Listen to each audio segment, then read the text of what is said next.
Hello everyone, I hope you all are fine. And welcome back to my YouTube channel Trending IELTS. Today I am going to share with you writing task 2 ऐसे type agree और disagree.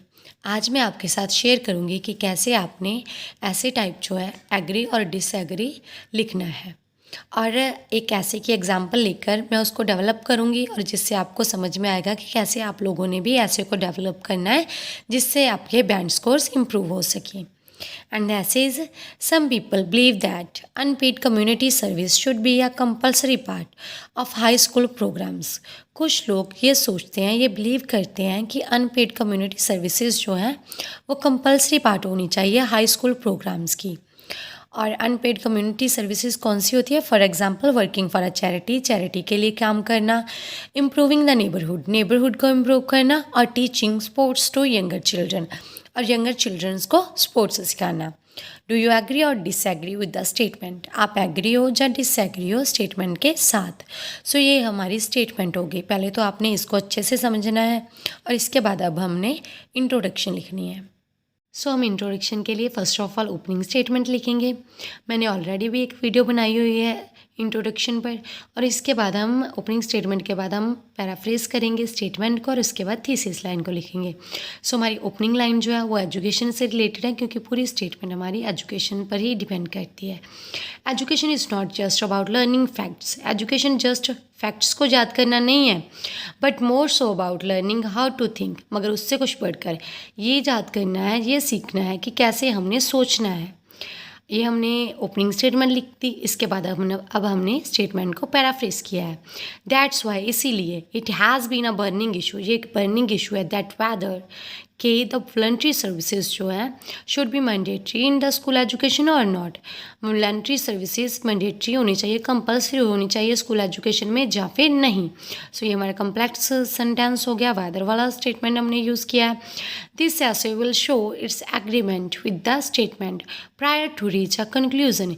ये essay अपना agreement show करेगा statement के साथ एक conclusion तक पहुँचने से पहले।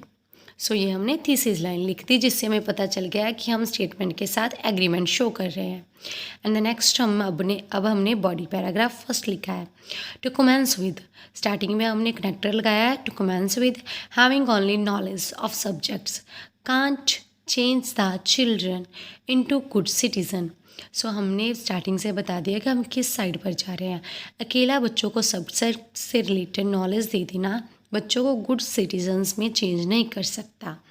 सो ये हमने स्टार्टिंग में बता दिया। ऑल दो books give information about various aspects of life, चाहे बुक्स जो है काफ़ी ज़्यादा नॉलेज देती हैं वेरियस आस्पेक्ट्स से रिलेटेड लाइफ के, yet other things such as sports and helping nature should also be taught in the school। फिर भी जो अदर थिंग्स हैं जैसे कि स्पोर्ट्स और हेल्पिंग नेचर ये भी सिखाया जाना चाहिए स्कूल में। सो ये फिर हमने कम्प्लेक्स सेंटेंस यूज़ किया, ऑल दो जट वाला स्ट्रक्चर यूज़ किया। अदरवाइज, नहीं तो फिर students can become book worms and physically weak, नहीं तो फिर बच्चे जो है बुक वॉर्म्स बन जाएंगे और फिजिकली वीक होंगे। फॉर इंस्टांस, इसके बाद एग्जाम्पल लिख दी। Obtaining the highest marks in the class will be useless if the students don't know how to behave with needy and poor persons। अच्छे मार्क्स लेना हर एक क्लास में विल बी यूजलेस, कोई फ़ायदा नहीं होगा उसका अच्छे मार्क्स लेने का अगर बच्चों को यही नहीं पता कि कैसे बिहेव करना है ज़रूरतमंद और गरीब लोगों के साथ। So students should be guided for doing voluntary work. So बच्चों को गाइड करना चाहिए वॉलंटरी वर्क करने के लिए। सो बॉडी पैराग्राफ में फर्स्ट ऑफ ऑल हमने टॉपिक स्टेटमेंट लिख दिया, टॉपिक सेंटेंस लिख दिया जिससे पता चल गया है कि हम किस साइड पर जा रहे हैं। पहले हमने लाइन लिखी कि बच्चों को अकेली नॉलेज होना गुड सब्जेक्ट्स की, हर एक सब्जेक्ट की उसको उनको गुड सिटीज़न नहीं बनाता। इसके बाद हमने इसको डेवलप कर दिया टॉपिक सेंटेंस को।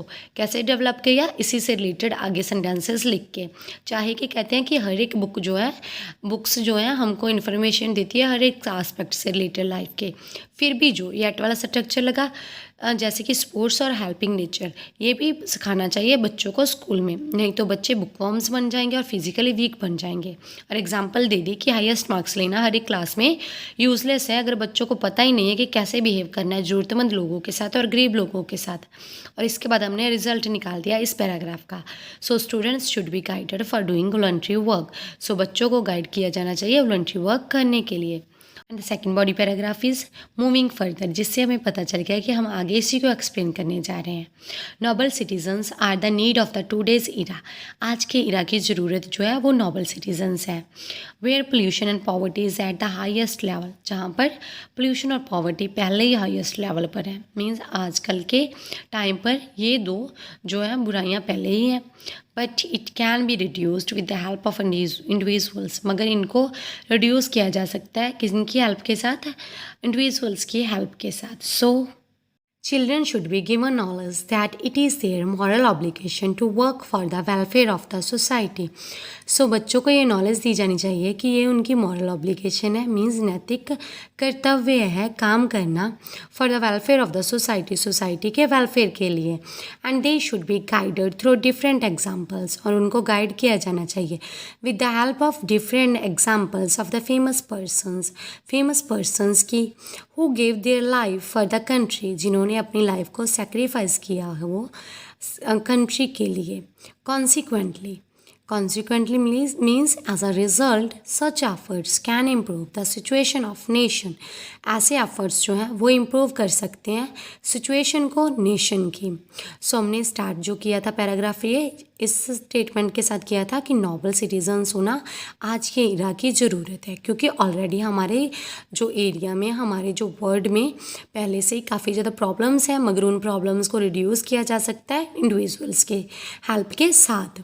सो इसीलिए बच्चों को नॉलेज दी जानी चाहिए कि उनकी कुछ अपनी भी जिम्मेवारी है for the welfare of the society, society के वेलफेयर के लिए, और उनको गाइड किया जाना चाहिए with the help of those persons, with the help of the lifes of those persons who have sacrificed their life, जिन्होंने अपनी लाइफ को सेक्रीफाइड किया है for the welfare of the society, society के वेलफेयर के लिए। So consequently means as a result, जो हमने लास्ट में रिजल्ट भी निकाल दिया। सो हमने स्टार्टिंग में स्टेटमेंट तीसरी स्टेटमेंट देकर उसके साथ सपोर्टिंग सेंटेंसेस को लगाकर लास्ट पे कंक्लूजन निकाल दिया कि इन एफर्ट्स के साथ हम इम्प्रूव कर सकते हैं सिचुएशन को नेशन की। तो हमने पूरा एक साइड पर ही अपना पूरा ऐसे जो था वो लिख दिया।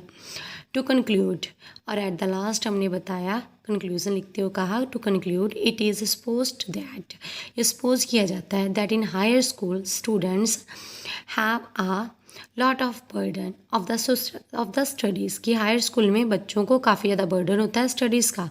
Yet unpaid voluntary services can help them to work for the nation, फिर भी जो अनपेड सर्विसेज जो हैं वॉलंटरी सर्विसेज जो हैं वो इनकी हेल्प कर सकती है काम करने के लिए नेशन के लिए।